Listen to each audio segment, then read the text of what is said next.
How's it going, guys? Welcome back to another interesting episode. Sal here. Today I took the mic out. I'm on the street going for a little stroll, but I decided to reflect today on a video that I recently took with my grandmother. I've taken many videos with my grandmother, as many of you know, but this time it was a little different because her dementia is more prevalent. So I would like to just share some facts with you guys about the mental health disorder dementia and how it actually is not a natural part of aging. A new case of dementia is found every 3 seconds in the United States. Again, this is all confirmed by the World Health Organization. So every 3 seconds, somebody with dementia is diagnosed. It is very important for somebody with dementia to have an early diagnosis. It improves the quality of life of the people with dementia and their families because they could be on the proper medication and get the proper treatments for longer periods of time. So at least with my grandmother, we realized early on that she was having trouble planning and have trouble with her short-term memory.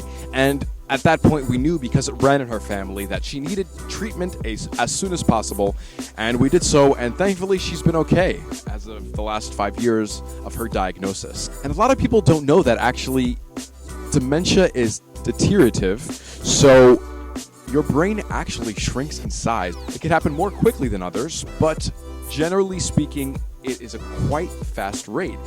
Usually falls into or moves into Alzheimer's, but dementia does not always mean Alzheimer's. And they do see the mass of the brain actually shrinking. And it happens in various areas of your brain. It just depends on the case of the dementia. For example, it could happen in a part of your brain where you have trouble speaking and have trouble with language, or like my grandmother, have trouble with her planning and her organization, her short-term memory. For those who have been dealing with family members who are suffering under dementia at the moment, here are just some tips that I found to be most helpful to live in harmony with people that are suffering this way. Have patience for their abilities. They're sadly losing their mental strength. So if they don't know where they are or they don't know how to describe themselves, it's okay. If they repeat themselves, it's okay. Give yourself the patience needed to make them feel comfortable. If they tell you the same story over and over, which my grandmother does, that's okay. Smile and let them tell it again. And make sure they take their medication and stay on top of their healthy diet and promote cognitive functions like reading and painting and staying on top of their tasks and organizing. It is so important for you to be their left hand in this moment in time. So thank you guys for tuning in, and here's our interview. So guys, welcome back to an interesting episode. Today I'm here with the acclaimed Omi, aka my grandmother. Say hi, Omi. You're live. Hi. Are you ready to share some of your experiences today with our audience? Okay. What audience? She's my grandmother, and she lived here for the majority of my childhood growing up with us, right? Yeah. Remember that? Yeah. And we made a lot of videos together, and I posted it on Vine or Snapchat, and people really followed up with Omi. They thought that her content was some of the most quality they've seen. Hands down. Would you agree? Oh, yeah. We made some funny videos, right? Oh, yeah, we did. Do you remember any of the videos we made in high school? When I was in high school? Yes. Like what? Well, we took pictures and film when you were sitting there. And then I took you out and showed it to you. You choked me out and showed me?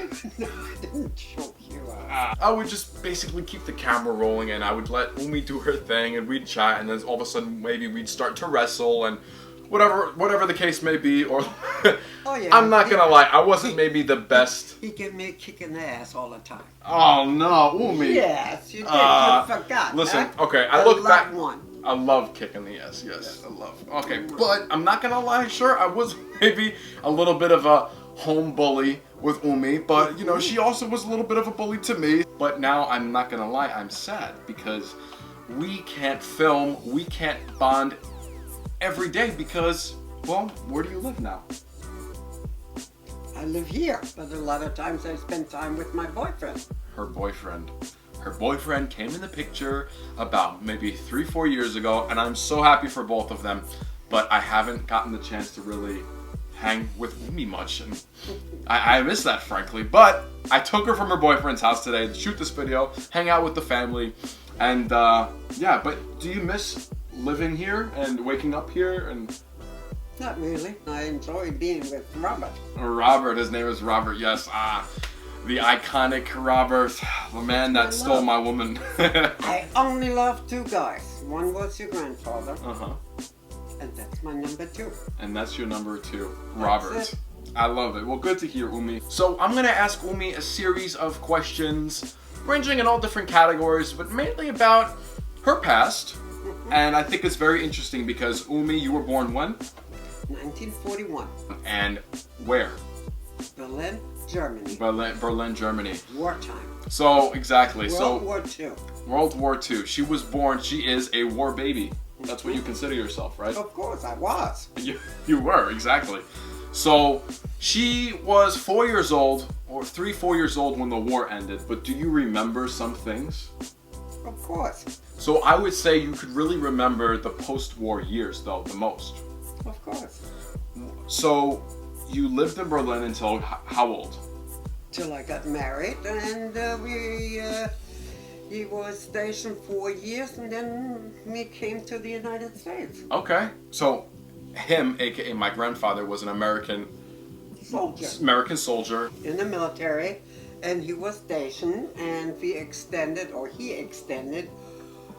3 years, 4 years, and then he had 1 year in Vietnam, and then he come back and he stayed another 3 years, and after that, it was time. He only got 2 more years, but he could not retire in Berlin. Mm-hmm. We had to go back to the United States, and that's what I'm here now. So, Umi, you were 19 when you moved to the United States? 19 years old. And what year was this?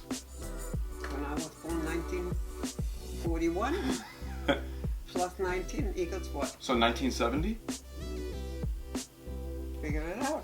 I figured. She first came here, as a military family, you're not very stable in one place. So she moved from Berlin. Yeah, moved from Berlin to Kansas, right? Yeah, And you were there for how long? just 6 months. 6 months, okay. After Kansas, she moved back to Berlin, right? You had my mom and her brother, my uncle, and they lived there for another 2 years, I think. Mm-hmm. And then from Berlin back to the US, so now here's our third move to Jersey. You lived in New Jersey for a while. Yeah. Short time. Yeah, Short time. because he had 2 more years in the service. We were stationed there. Mm-hmm. That's it. After that point, they settled out here on Long Island. Yeah. And you've been in this house, actually, ever since. Yeah. Long story short, Umi has seen a lot in a very interesting time period in Western history. What do you think was one of the most interesting differences between your life in Berlin and then your new American life? Oh, that's more peaceful. More peaceful here. Of course. Okay. What else? What about the lifestyle and the culture differences? Oh, yeah. All the young people were smoking like crazy here. Yeah? And drinking compared to Germany? No way. No. Exactly. But were you drinking and smoking? No, but I started when I came here. Yes, she started here. I think I stopped when I got pregnant with you. What? Yeah, when I got, you're my grandmother. Then I was with your Mother. Yes. Well, but Uncle Steve, the older child, you didn't stop smoking with him? Mm-mm. I stopped, yes. Whenever I was pregnant, I was Oh, good, good. Immediately. Good for you. Because I throw up every time. Oh, When no. you're pregnant. Oh, yeah. Really? Oh, yes. Obviously, since the U.S. is also a Western country, there's not a lot of differences between Germany and the U.S., but what really stuck with you was the differences at that moment in history in Berlin. Well, because Berlin was divided in 4 sections. So, British, French, American, and Russia. And I'm lucky I was living in the American sector. American. And I fell in love with the American GI. And that's why I ended up in the United States. Yeah, and history says it. Listen, if it. it wasn't that match made in heaven, I wouldn't be here. History is amazing like that. It's fate. Yeah. Were you glad to be a part of the American sector during that time? Oh yeah, because it was much better than the rest of it. What made the American sector better for you? Because American style was different than all the other. Something that you liked more? Of course. Yeah? Especially when I got a lot of food. Yeah, because the other sectors didn't get food? I don't care. I didn't know. I'm glad. But you were fed? Yeah. Good. You and your family? Ah. Do you remember life in the city before the wall? Oh yeah. What was different about it after the wall came up? I didn't have no family on the other side, so we never got the violence. So there was no problem. But a lot of people had living here and some was living there, and then it was more difficult for them to communicate because it was the Russian thing, and the Russians were always tough.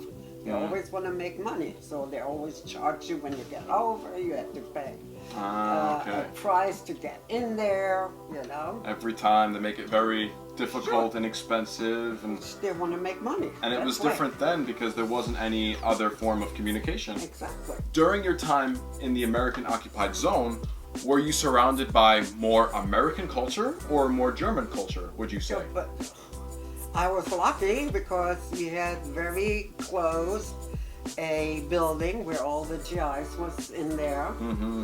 And that's where I fell in love with American GI. You were a hairdresser at that time, right? Yeah. So this was in like the late 50s? Yeah. Yes, late 50s. My grandmother was a hairdresser at the salon, which was next to an American CO club, which is like a gathering place, if you will. It was a club, and you could drink there and hang out a little bit, right? Yeah, it was a restaurant. A restaurant. So, but she and her friends, who all worked at the salon, would go hang out at the American CO club after their shift. It's not. It was it's a German restaurant. But all the GIs, after they were finished working, they always came in there because all the discos didn't open up till 8 o'clock. So they worked till 5, so they came over. But who made the first move? He did. What did he say? He looked at me. And then my English was not so good. And I say, oh my God, what the hell you want, you know? So there was another woman, she spoke perfect, and she helped us connecting and anything, you know. He asked me if I want to date him, and da-da-da-da. All in the first night? Oh yeah. Wow. Oh, Very nice. He saw me many times already. Okay, all right, I get you. I didn't know that. But then he approached you. Yeah. So, Grandpa saw you. Of course. And he was very enticed by you. You were magical. And he had a friend, and I had my girlfriend. So he took me, and the guy took my girlfriend. So we always was 2 guys, 2 girls. Oh, double dates. Yeah. So what did he say? Hey, Blondie. Hey, Blondie. As a good American, hey, Blondie. And look how it got him. It got him quite far, didn't it? Yep. So we'll end off with this last question here. What are your plans for your further retirement years? I thank the good Lord every morning when I get my butt out the bed. I mean, I'm 77, almost 78 years old. Do you have any further travel plans or? Oh yeah, with Robert. Her boyfriend. So yeah. where are you guys headed next? Me. I don't know, he surprised me. Yeah?